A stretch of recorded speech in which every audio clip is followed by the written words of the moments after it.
E aí pessoal, tudo bem? Eu de novo aqui fazendo mais um videozinho.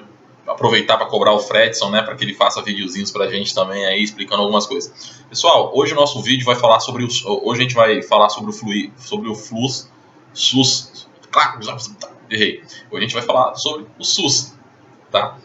Por que a gente vai falar sobre o SUS? Eu estava pesquisando, estava querendo entender um pouco mais, tal, relembrar algumas coisas da faculdade, quando a gente falava de saúde pública, de saúde coletiva, de SUS. Eu só achei os meus próprios textos na época que eu escrevi e publicava no Scribd. Achei algumas coisas no YouTube, mas muito fracionado, sobre o SUS, então eu falei, porra, chega alguém precisando, como eu, de informações sobre o SUS, saber como funciona, tal, como é que faz? Não vai ter que ficar fazendo 1 milhão de pesquisas? Então, pensei, conversei com o Fredson, né, que é o psicólogo do IPSI, e a gente entendeu que seria interessante que a gente construísse aí um vídeo, uma apresentaçãozinha, uma breve explicação sobre todo o conceito de saúde no Brasil, né? Só que, obviamente, de maneira mais pontual, assertiva e objetiva, sem muito mimimi, que é o que a gente vê aí nas outras apresentações. Seguinte, eu vou falar sobre as políticas do SUS, vou falar um pouco do histórico, né? Vamos lá. O SUS ele foi criado no Brasil em 1990, né? Eu sei que você sabe, mas se você não sabe, eu vou dizer agora. Ele é fruto aí de uma construção histórica que foi se desenvolvendo aí a partir das antigas, lá com o Eloy Chaves e tal. Acho que mais pra frente eu falo sobre ele, mas eu vou falar sobre o que importa, tá? O SUS ele foi criado em 1990 e ele é conhecido hoje como SUS, né? Sistema de... ele é conhecido como SUS ou como Lei Orgânica da Saúde.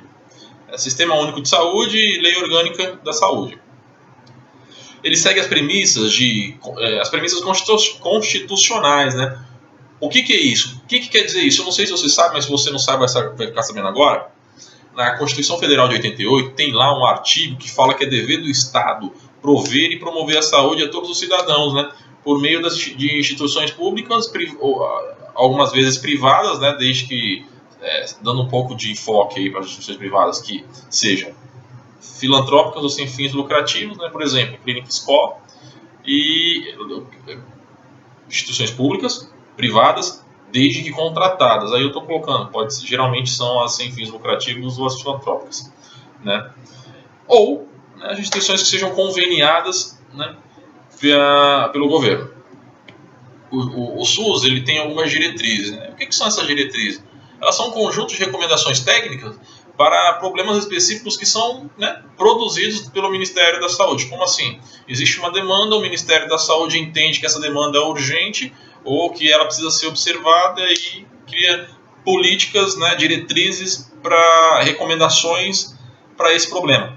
Por exemplo, a gente tem a dengue, né? A gente tem a zika, a gente tem a chikungunya. Ou seja, existe uma demanda, né, o Ministério da Saúde ele produz algumas diretrizes e recomendações técnicas e disponibiliza aí para a saúde, né, para a saúde do Sistema Único de Saúde botar para rodar, fazer acontecer. Uma coisa interessante do SUS é que ele funciona, né, em todo o território nacional, respeitando aí as especificidades de cada unidade federativa, de cada esfera municipal, né? Sendo que, por meio dessas diretrizes que são criadas lá pelo Ministério da Saúde, se influenciam, né? Influenciam a saúde dos municípios. Tá? O SUS, pessoal, ele é um esforço estatal.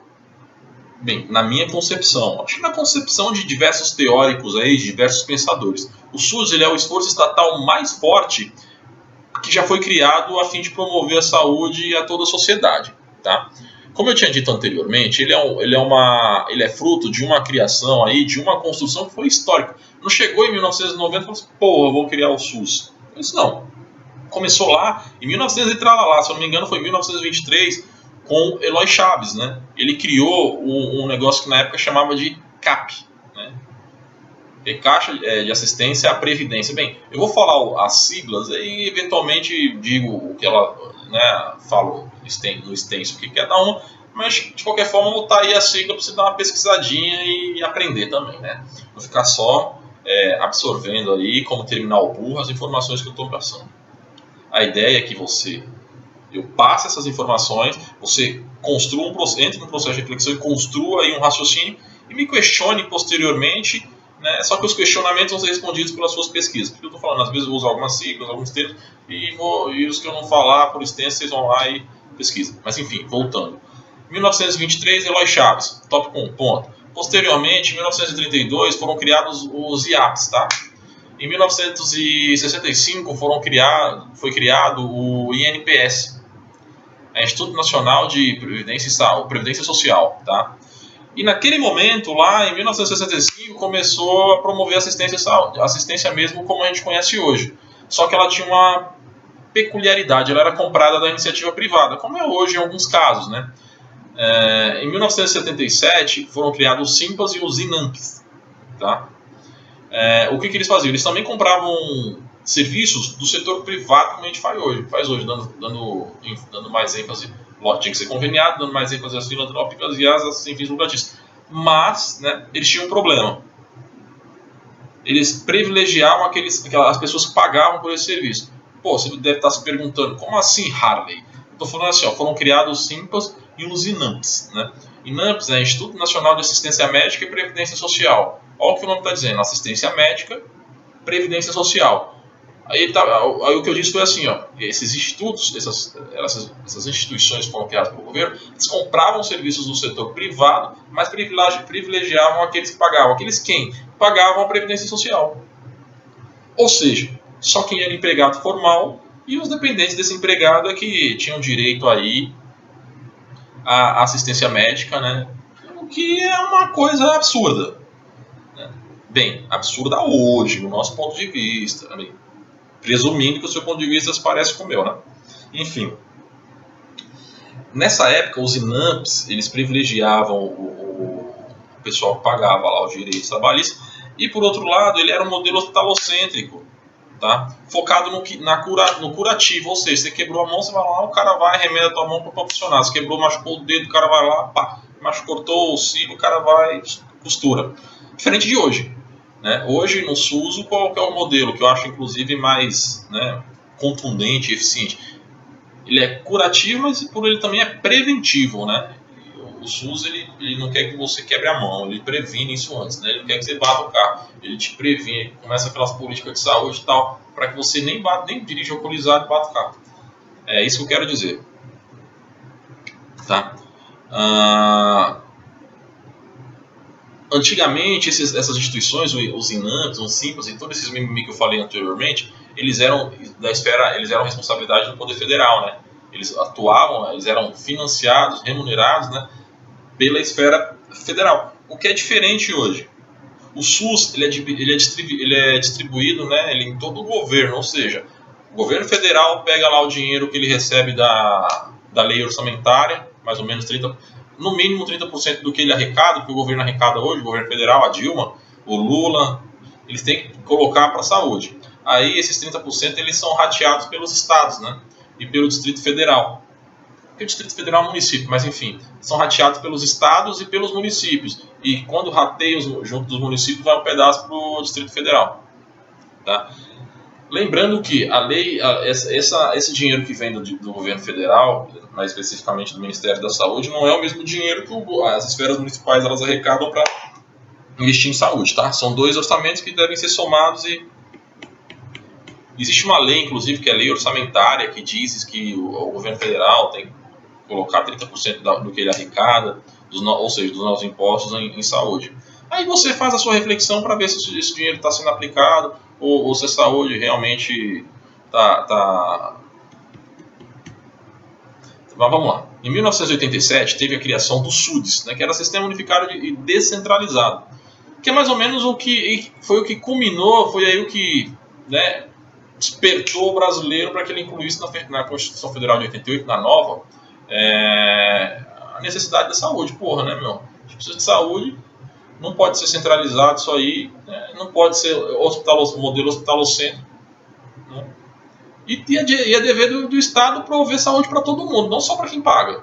Tem muito trabalhador aí que, né, que não é um carteira assinada, tal, que paga previdência, mas o cara tem direito, né? E realmente tem, né? Se você é camelô, o amigo do primo do seu colega vende milho na feira, o amigo do japonês que é brasileiro já vende pastel, o cara que vende coisa tranqueira lá em março, todo mundo tem direito, porque a gente não paga a Previdência Social bem, mas a gente paga outros impostos, né? Então não é justo que uma parcela da sociedade só tenha direito, né? Na Constituição, a gente tem lá os princípios do SUS que são estabelecidos do artigo 192 até o 200. São aí esses artiguinhos aí que estão, né, dizendo como que as coisas estão falando. O SUS ele é regulamentado pela Lei 8080 de 1990. Isso aí é uma coisa bastante interessante para a gente dar uma olhadinha aí, tá? O que é interessante é que eu falei assim, porra, ele tá lá na Constituição e tá lá e tem essa lei que regula. Assim, o SUS ele foi regulado pela Lei 8080, mas ele foi estabelecido na Constituição, tá? As ações e os serviços hoje eles são descentralizados, tá? Da esfera federal, não é só mais o governo federal que manda. O governo federal manda, mas os municípios também mandam. Se o governo federal não mandar, a Dilma é presa, né? Porque ela é obrigada a mandar de acordo com a lei orçamentária, mas vamos dizer que por algum motivo a gente o Estado, o governo federal não disponibiliza esse dinheiro, o Estado ele tem que botar dinheiro do bolso e o município também, né? A gente tem o NOB, né, Norma Operacional de Assistência à Saúde, tá? Que é o que operacionaliza isso, tá? Uma coisa interessante do SUS, que eu acho que é muito bonito, inclusive, é que é o ponto da regionalização, né? O SUS ele dá acesso e dá acessibilidade a todo mundo. Hoje em dia é muito fácil você ter acesso ao hospital. Você deve estar dizendo, pô, Harley, como assim é muito fácil ter acesso ao hospital? Não é não sei o que, pô, é sim. É sim, eu falo isso por experiência própria, já precisei algumas vezes aí de hospital público, inclusive perdi um parente coisa de 2, 3 meses aí por conta de uma enfermidade de alto grau, né? Mas enfim, isso não vem ao caso. O que eu estou dizendo é que o SUS funciona. O problema do SUS é que ele não tem escala, né? Ele não atende todo mundo. Embora ele seja grande, ele ainda é pequeno para a necessidade.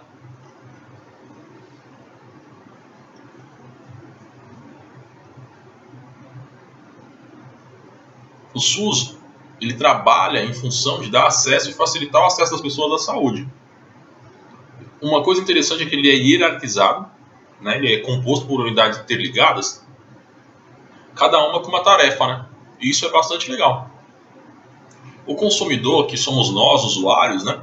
A gente dá entrada pela rede municipal, e aí a gente chama de unidade primária de atendimento, né? Atenção primária. O que são? As UBS, né? Que Unidade Básica de Saúde, e os postos de saúde. E é PSF, né? Que chama hoje. Programa de Saúde da Família. Uma curiosidade é que antes era ESF, que era Estratégia de Saúde da Família, mas como estratégia tem o sentido de ser temporário, virou programa, ou seja, estabeleceu-se. Você entra na UBS ou no posto de saúde, aí você vai caminhando aí nos níveis, né? Eu tive um amigo, sofreu um acidente aqui eu sou de São Paulo, né? Caso você não saiba, mas eu moro aqui em Fortaleza. Em Fortaleza tem uma avenida grande, enorme, que chama Santos Dumont.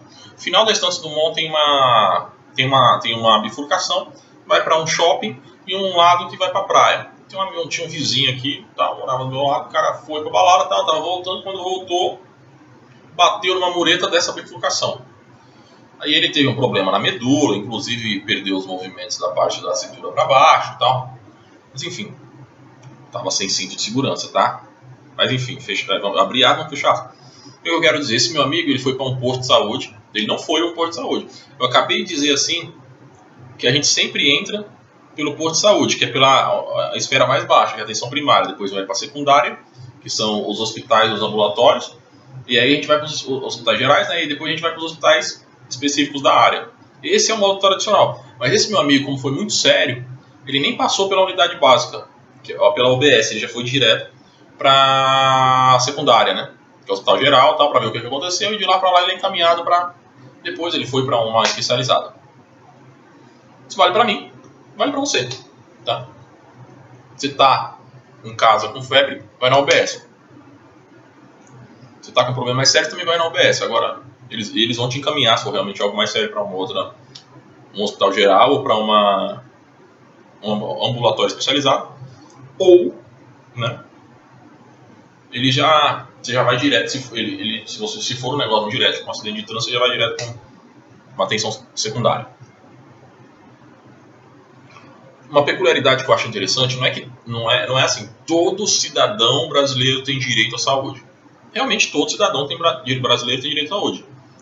O que eu acho que é coerente e o que realmente acontece é que qualquer pessoa em território brasileiro tem direito à saúde, seja ela brasileira ou não. Um boliviano no Brasil, o cara tem direito. Se tiver um chinês no Brasil, o cara tem direito, tá? Em 1990, o SUS ele foi criado efetivamente e implementado pela Lei 8080, como eu disse. E essa lei onde molda o dever do Estado de modo descentralizado, hierarquizado, federal, estadual e municipal, com auxílio do setor privado, tá? Em 1991 foi criado o Conselho Federal, Estadual e Municipal de Saúde, que são chamados CIT e CIB. Nesses conselhos aí a comunidade participa, tá? Ativamente aí, mas por meio de seus representantes. Em 1994 foi criado o Programa da Saúde da Família, conhecido antigamente, né, eu coloquei atualmente como Estratégia da Família, mas não é. Tá? Hoje, na minha percepção, quais são as maiores dificuldades do SUS? Primeiro, o financiamento ele é pequeno, ele é aquém do necessário. A gente tem acidente demais, gente demais para hospital de menos. A gente tem muito hospital, a gente tem muito investimento. Mas muito hospital, muito investimento é pouco relativo, pouco se a gente for usar como referencial 200 milhões de pessoas, que é o que tem no Brasil hoje. Insuficiência das gestões locais, né? Eu acho que isso é um problema aí, né?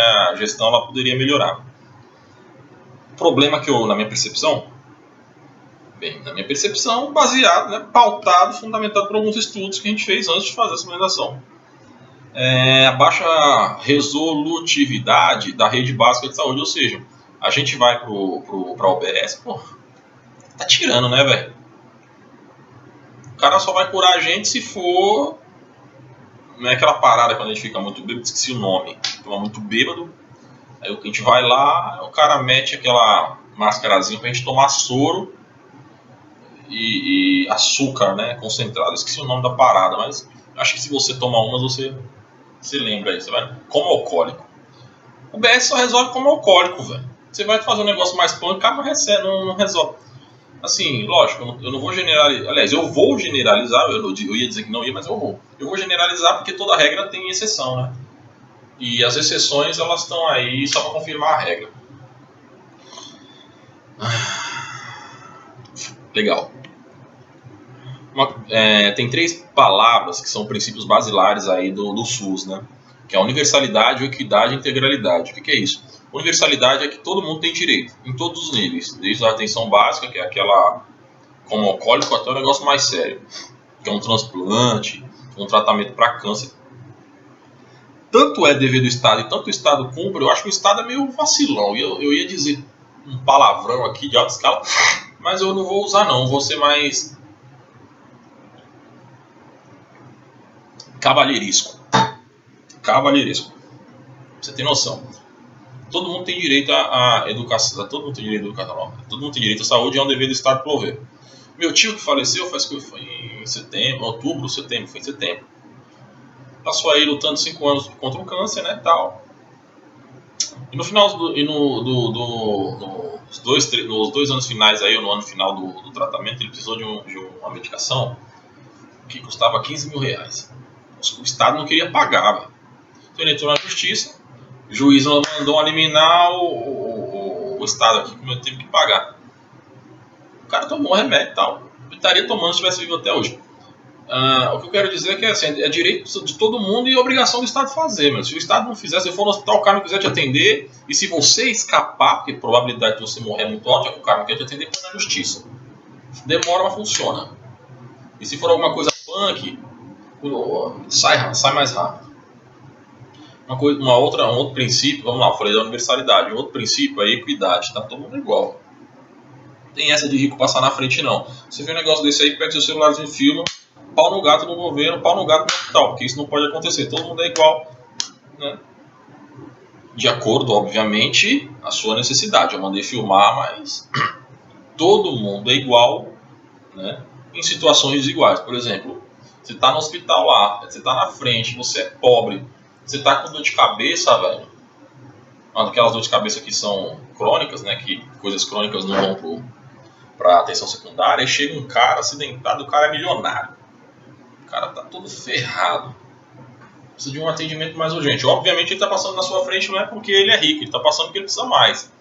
Equidade, todo mundo é igual, mas todo mundo é igual em situações desiguais. Aliás, ele é igual, todo mundo é igual em situações iguais. Situações iguais são as pessoas são diferentes, tá? Estou falando de emergenciabilidade aí, tá? E equidade também tem o sentido de sem preconceito, sem privilégio, sem restrições. E o terceiro princípio basilar que eu acho que é prudente a gente mencionar é o ponto do começo ao fim, né? Usar o exemplo do meu tio. Meu tio teve acesso aí ao SUS do primeiro dia ao último, entendeu? Do primeiro dia ao último.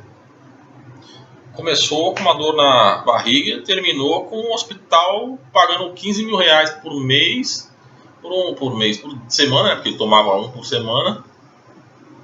O tratamento do cara, 60 pau, velho. 60 mil reais. O cara não ia ter, ninguém ia ter condição de pagar isso. A grana não ia acabar. E o governo bancou, velho. O advogado entrou na justiça, o governo bancou. Ia bancar se ele tivesse vivo até 100 anos. Não importa, velho. Por que eu tô falando isso? Por conta do princípio da integralidade. Tá? É do começo ao fim. Não tem essa aí de não vou mais pagar, não vou mais tratar, porque plano de saúde é que faz isso, cara. Eu tenho um plano de saúde por isso que eu trabalho paga, porque se não fosse eles pagassem, eu pago em percentual, eu não pago integral. Se não fosse isso, eu não ia ter, não. Eu sou um cara que sou contra os planos de saúde. Eu acho que a gente tem que ter, infelizmente a gente tem que ter, mas eu sou contra. É a obrigação do Estado prover saúde, né, meu? Não nossa. Coisas interessantes, vamos lá, só para vocês lembrarem, né? O SUS é regionalizado, hierarquizado, tá? Ele tem como que você caminha dentro dele de acordo com a resolução do problema. Você resolveu, você sai. Se você não resolveu, você vai subindo aí na escalinha, né? Hospital UBS, secundário e terciário. E tem a participação popular e ele é descentralizado, né? O SUS ele tem alguns parâmetros para funcionamento. Eu vou falar rapidão porque eu também não quero muito me alongar, né? O objetivo dele é resolver um problema antes do problema acontecer. Então, o negócio da Zika, da dengue, o Ministério da Saúde ele já trabalha para que isso nem aconteça, né? Por isso tem as publicidades na TV, por isso é que vem no jornal, por isso que os agentes vão na sua casa.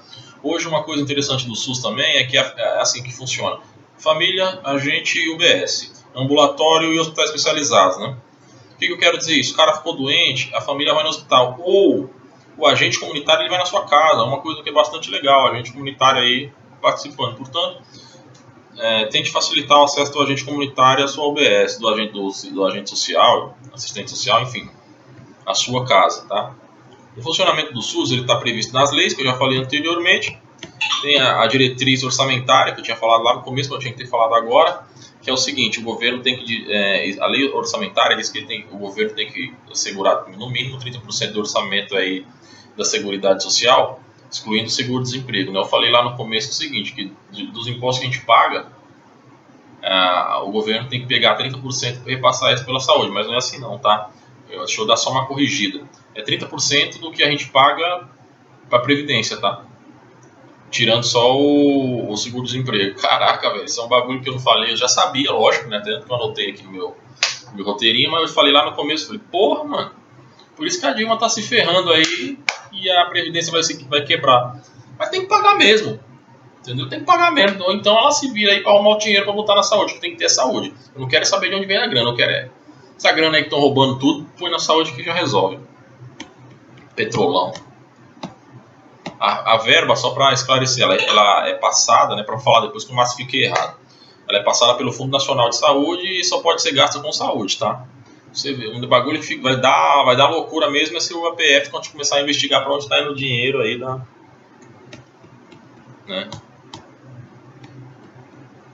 Mas enfim, pessoal, eu acho que sobre o SUS, o que era importante, eu já falei. Eu não quero muito postergar para o vídeo não ficar longo e chato, né?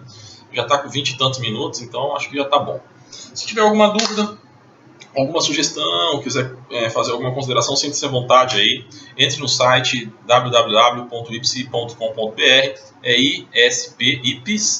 ce.com.br, ipse.com.br. Divulgue, compartilhe e pau no gato. Valeu, pessoal!